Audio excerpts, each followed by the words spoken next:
Hey everyone, welcome back to my channel. It is Amanda. Thank you for coming back. So today we're doing something different and I'm really excited. Today we're going to actually be answering a question that someone sent in to me in regards to body idealism. Last weekend I I posted on my socials if anyone had any questions in regards to body idealism for them to send it in to me so I could answer them, and someone wrote to me. So I'm really excited to have this opportunity to answer one of your questions, and I hope that this helps not only the person who wrote to me but also to everyone else who watches. And I also always kind of learn when I do these videos. Like sometimes things just come to my mind that I'm like, wow, like that's really good for me, and then I share it with y'all, so then everyone gets food at the table, right? So I'm really excited. We're gonna jump right into this video. I'm gonna try not to talk a lot because y'all, I can talk a lot.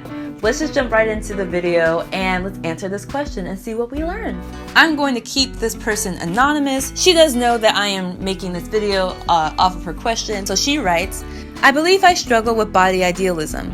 I work out every day, lifting weights and cardio. I have a balance between the two. I have 2 kids now and I've had a membership a whole year, and I still don't feel comfortable seeing other moms and even some men how they work out for 6 months and look fantastic. I guess my question is, how did you cope and accept you as your own person as well as change your mindset? Well, first of all, thank you for writing this question. I think a lot of people can relate to feeling kind of insecure when you go to the gym and seeing other people who look really attractive being like, dang. And I don't know, feeling a type of way about that, feeling insecure. But the first thing I want to address is actually the mindset. I talked a lot about that in my previous video on body idealism, part 2, and I talked a lot about different things I began to think about and how that began to really play in changing my mindset. So definitely check that video out. One of the things that I had to do first was spend time with God.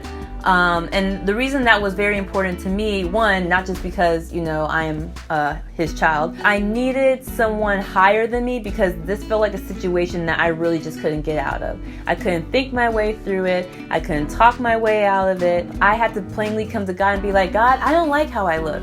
I don't like my breasts. I think I need to get surgery, but I really don't want surgery. Though it will change my appearance, I don't think it's going to give me what I want. So God, I need help. Being in the middle of this body idealism, I really felt like I could not get out of it. So having, someone higher, more powerful than me being able to speak into my life was something I really needed. One of the things I had to remind myself was like, one, God did not create beauty standards, which means there's no standard I need to fill in order to have successful, fruitful, or fulfilling life. And also, body standards are ever evolving and ever changing, kind of like trends do. And because, trends are always changing and flipping and moving and being something totally different, it's very important that I have a good understanding and a good appreciation for my body. If you have features that are what we would consider to be beautiful, but you're basing that based off the fact that you see it and you hear about your body type or your beauty being expressed a lot in mainstream media, make sure that you really love who you are, not just based on the fact that it's ever being talked about. Because if that is no longer being talked about, I don't want you to then lose your confidence, because really your confidence was based on the fact that you are very popular, not because you actually loved yourself. Women's bodies are unique. Everyone has a unique body.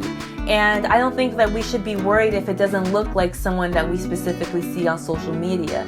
Because to be honest, it really doesn't matter. And that was one of the things I had to keep in my mind. It really doesn't matter. Not being healthy doesn't matter, but trying to have your assets look a specific way because you think, or I would think, that that's more sexy, that that's more attractive, that that's more alluring. We have to also think about, who are we trying to impress? And is it worth trying to do that? If we're losing our joy and our peace because we're constantly thinking about our body parts and how they're not looking or being a certain way, that's too high of a price.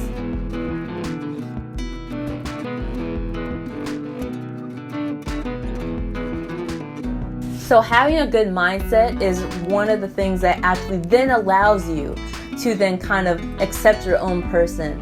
I would say too, it's not so much about how do I cope with myself, because coping with yourself is kind of like you just saying like, how do I just put up with myself? When really the goal is to, how do I actually appreciate and enjoy myself? As I do the right things, my body's going to look how it's going to look. I think we get so focused on if what we're doing is making us look like what we see, instead of just focusing on doing the right things for our bodies and knowing that doing those things consistently and over time is going to result in us having the body that is right for us, is beautiful, is toned if you're working on toning, is fit, is healthy, you know? It's going to look like what you put into it, but it's not going to look like them, because we have to remember that we're built differently. We have to remember that some of us are not of the same genetics. Recommend too, don't look at certain people on like social media as like, these are my body goals. I used to do that. I remember my boyfriend actually told this to me, and at first it kind of made me upset. But then I look at him like, oh, but he's right though. There was someone I followed on Instagram who I was, showing him like, this is who I want to be like this is my body goal. And he was like, but you don't have the same body type. And at first I was upset by that. I was like, well, not now, but if I keep working on it, I will. But I won't, because I'm pear-shaped and she was more, more athletic build, more just a different shape from me. Right? But I still wanted to look like her. But he made a valid point. I don't even have the same structure. So why am I trying to chase that? I will never look like her, no matter how hard I try. If I'm working out as a pear next to an hourglass shape, no matter how hard I work out, I will never look hourglass. I will just become a smaller or larger pear depending what I do. But I will never look hourglass. That's not what my structure looks like. That's not how I'm built. I will never look like that unless I get a double, triple push-up bra to make this look a lot bigger. I'm not going to look like that naturally. And so we have to keep those things in mind as well. And I say all that to say, when you go to the gym and you see other men and women, working out, one, forget the men, because men are just annoying in the fact that they can lose like 50 pounds in like 3 weeks. So we're not even going to talk about them, because I just don't understand. I just don't understand. So don't pay attention to them, girl. We're all in the same boat. Let them be. They're in a different category. But women, if you're seeing other moms working out and you feel like that they're looking really good after working out for 6 months or whatever, one girl, that can also be you.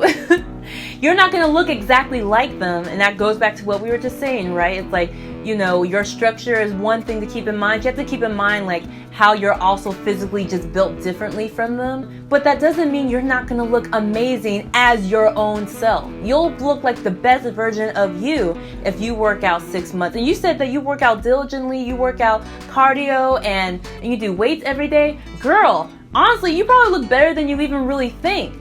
And also, everybody's body is different. I know Beyonce over here looking fantastic with 3 kids, but look, we all don't have Beyonce's trainer. We all don't have Beyonce's genes. I know we be seeing some of these super moms out there, but we also don't know what everyone is doing behind, leaving the gym. Everyone's different. So don't compare yourself to other moms, because you don't know also what they're doing outside the gym and also how they're eating and what that looks like. The other thing to keep in mind too is some of the people you see in the gym are at the end of their journey or have been doing this journey maybe for longer than you have.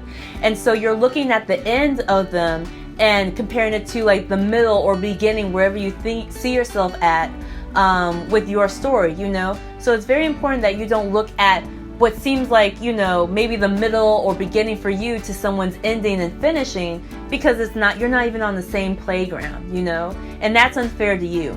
If you continue to work hard, like you were saying, again, you work out cardio and you do weights and you do that every day, and you're a mom and you're doing that every day, not everyone who's a parent even feels like they have the time to work out. And the fact that you're doing that is really great. And know that over time, you're going to look good. You're going to look like the best version of yourself. And know that this does not come overnight. I hope this helped. I talked a lot still, but I hope that this was helpful. I hope this answered your question. I was trying to think through answer the question, and I really hope I did. So I hope that this was helpful. I hope this was helpful to everyone else who watched and was just tuning into this video. If you have a question about body idealism that you would like me to answer, please send me in a question to my social media. It is _Amanda_Louise underscore on Instagram, and you can find me there, and you can like just, you know, DM me your questions and let me know, like, Amanda, I got some questions that I want to know. Yeah, so let me know, send me in your questions, and I will see you in the next video, guys. Take care. Bye.